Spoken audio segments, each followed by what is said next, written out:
Meditations for Every Day in the Year by Bishop Richard Challoner. January 2nd, on beginning a new life with a new year.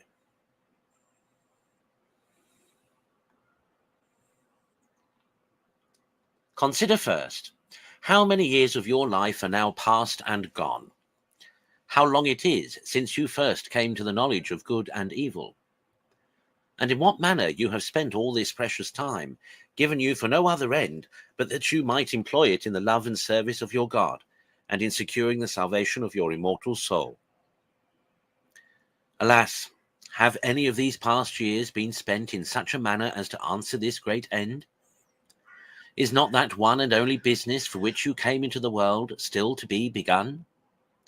Have not all these years, which one after another have flowed away into the gulf of eternity, been utterly lost to your souls?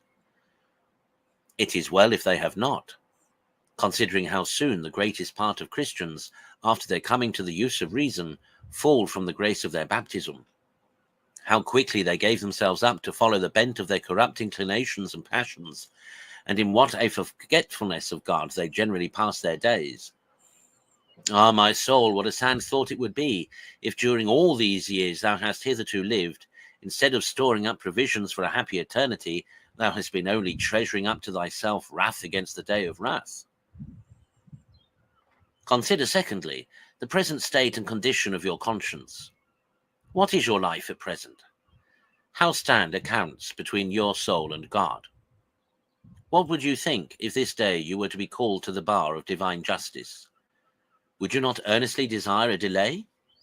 Alas, how few live in the manner in which they will be glad to be found when death shall overtake them. And yet they are not ignorant that death generally comes when least expected, and that, generally speaking, as men live, so they die. Ah, my soul, deceive not thyself, not suffer thyself to be imposed upon by the enemy. Thy time, to all appearance, will be much shorter than thou art willing to think. This very year, perhaps, may be thy last. It will certainly be so to many thousands who expect it as little as thyself.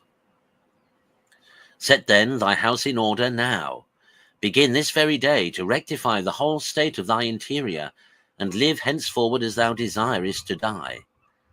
There cannot be so great a security where eternity is at stake.